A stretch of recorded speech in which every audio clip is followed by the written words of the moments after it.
தேவனை குறித்த சரியான அறிவு. அந்த அறிவுல எந்த அளவுக்கு வளருகிறோமோ அந்த அளவுக்கு இந்த உலகத்துல வெற்றியுள்ள மக்களா வாழ முடியும், ஜெயமுள்ள மக்களா வாழ முடியும். ஏசாயா 33:5 சீயோனை நியாயத்தினாலும் நீதியினாலும் நிரப்புகிறார். நியாயத்தினாலும் சொன்னா ஒரு காரியத்தை குறித்த ஜட்ஜ்மெண்ட், ஒரு காரியத்தை குறித்த நிதானம். பிள்ளைகள் இதை பார்க்கணும், இதை பார்க்கக்கூடாது, பிள்ளைகள் இவங்களோட சேரணும், இது சேரக்கூடாதுங்கிறது குறித்த நிதானம். நிதானம் எப்படி வருகிறது? அறிவுனால வருது. ஒரு காரியத்தை நிதானிக்கணும்னா முதல்ல உங்களுக்கு என்ன வேணும்? அறிவு வேணும். நிதானம் இருந்தால் தான் அந்த காரியத்தை சரியாக நம்ம ஜட்ஜ் பண்ண முடியும். கீழே 6 பூர்ண ரட்சிப்பும் ஞானமும் அறிவும் உன் காலங்களுடைய உறுதியா இருக்கும், கர்த்தருக்கு பயப்படுதலே அதன் பொக்கிஷம். கர்த்தருக்கு பயப்படுதலே அதன் பொக்கிஷம் இருக்கு.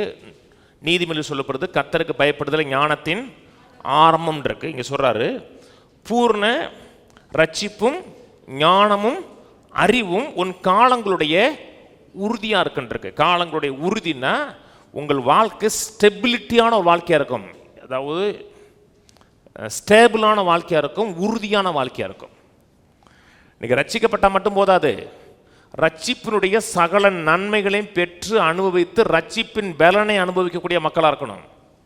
ரட்சிக்கப்பட்டிருக்கேன், நல்லது. ஜெபம் பண்ணுறோம், நல்லது. ஆனால் ரட்சிப்பில் தேவன் நமக்கு வைத்திருக்கிற எல்லா காரியங்களையும் அனுபவிக்க வேண்டும், ரட்சிப்பின் பலனை அனுபவிக்க வேண்டும் என்றால் அறிவு முக்கியம். அதனால தான் நீதிமொழி 4:7 சொல்கிறது ஞானத்தை சம்பாதி, எண்ணத்தை சம்பாதித்தாலும் புத்திய சம்பாதின்னு இருக்கு. நம்ம சம்பாதிக்க முடியாது, அந்த தமிழில் அந்த வார்த்தை தப்பு. கெட் விஸ்டம் இருக்கும். ஞானத்தை பெற்றுக்கொள், புத்திமதி அண்டர்ஸ்டாண்டிங்கை பெற்றுக்கொள்ங்கிறது. அண்டர்ஸ்டாண்டிங்னா ஒரு காரியத்தை குறித்த அறிவு. அறிவு இருக்கிறது வேறங்க. ஒவ்வொரு இப்போ எள்ளுன்னா எண்ணெயாக இருக்கணும்னு சொல்கிறாங்க இல்லையா? அப்படின்னா என்ன அர்த்தம்?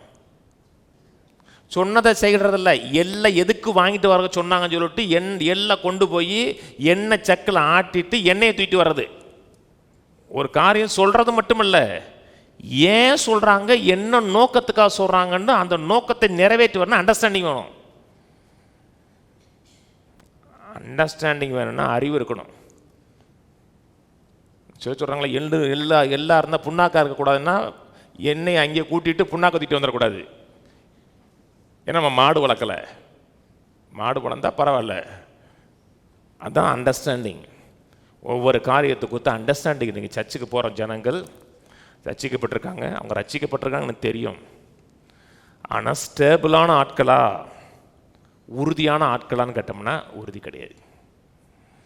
ரட்சிப்பில் இருக்கிற எந்த நன்மைகளையும் அவங்க வாழ்க்கையில் அனுபவிக்கக்கூடிய ஜனங்கள் கிடையாது. வாழ்கிற உலகம் தீமை நிறைந்த உலகங்க, பொல்லாப்பு நிறைந்த உலகம்.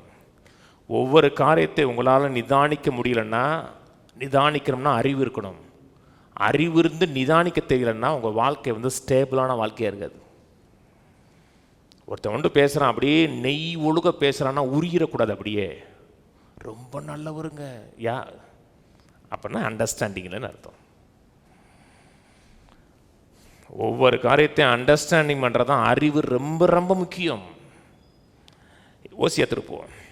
ஓசியா 4:1 இஸ்ரவேல் புத்திரரே, கர்த்தருடைய வார்த்தையை கேளுங்கள், தேசத்தின் குடிகளுடைய கர்த்தருக்கு வழக்கு இருக்கிறது. உங்களுக்கு எனக்கு ஒரு பிரச்சனை இருக்குங்கிறார். தேசத்தின் குடிகளோட சில பிரச்சனை இருக்குது, சில காரியங்கள் சரியாக போகலைங்கிறாரு. அது என்னென்றால், தேசத்தில் உண்மையும் இல்லை, இரக்கமும் இல்லை, தேவனை பற்றிய அறிவும் இல்லை. தேசத்தில் ட்ரூத் இல்லை, சத்தியம் இல்லை. இன்னைக்கு மக்கள் சத்தியத்தை தவிர எல்லாத்தையும் கேட்குற ஜனங்கள் இருக்காங்க. 5 வருஷம் பைபிள் காலேஜ் படித்து வந்தாங்கிறாங்க, பைபிளுடைய ஃபவுண்டேஷன் தெரியலைங்க அவங்களுக்கு. கர்த்தர் நல்லவர்ங்கிற குறித்த சாதாரண அறிவு உங்களுக்கு இல்லைங்க. அப்படின்னா தேசத்தில் உண்மை இல்லை, உண்மை இல்லைன்னு ட்ரூத் இல்லை.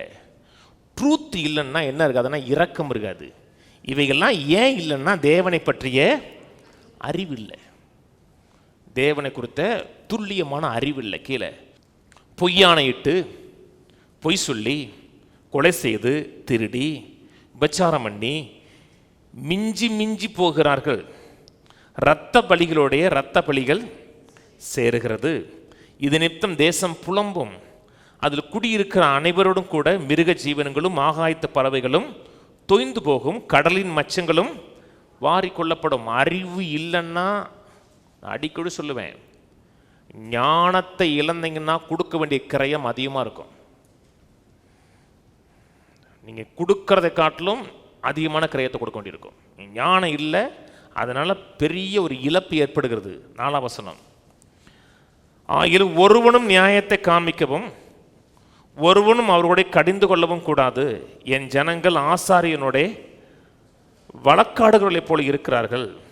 ஆகையால் நீங்கள் பகலிலே இடறி விழுவாய், இரவிலே உன்னோடு கூட தீர்க்கதரிசியும் இடறி விழுவான். உன் தாயை நான் சங்காரம் பண்ணுவேன். என் ஜனங்கள் அறிவில்லாமல் சங்காரமாகிறார்கள். நீ அறிவை வெறுத்தாய். ஆகையால் நீ என் ஆசாரியனா இராதபடி நானும் உன்னை வெறுத்து விடுவேன். நீ உன் தேவனுடைய வேதத்தை மறந்தாய். ஆகையால் நானும் உன் பிள்ளைகளை அறிவை இழக்கிறோம் என்றால் அது நம்மோடு போகிறது கிடையாது, ஒரு சந்ததிக்கே பிரச்சனை ஏற்படுத்தி கொடுப்போம். உலக அறிவு இல்லைங்க, தேவனை குறித்த சரியான அறிவு. அந்த அறிவில் எந்த அளவுக்கு வளருகிறோமோ அந்த அளவுக்கு இந்த உலகத்தில் வெற்றியுள்ள மக்களாக வாழ முடியும், ஜெயமுள்ள மக்களாக வாழ முடியும். அறிவு முக்கியமா? அறிவு முக்கியம். திருமணம் வெற்றிகரமாக வாழ்றதுக்கு என்ன முக்கியங்க?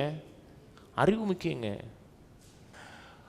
மனைவியோடு விவேகத்தோடு வாசம் பண்ணு, அறிவோடு வாசம் பண்ணு. அறிவில்லாமல் உன் மனைவியோடு வாசம் பண்ணினா உன் ஜெப வாழ்க்கை பாதிக்கப்படுங்கிறார். அறிவு இல்லைன்னா குடும்ப வாழ்க்கை மட்டும் பாதிக்கப்படாது, ஆவிக்குரிய வாழ்க்கையே பாதிக்கப்படும்.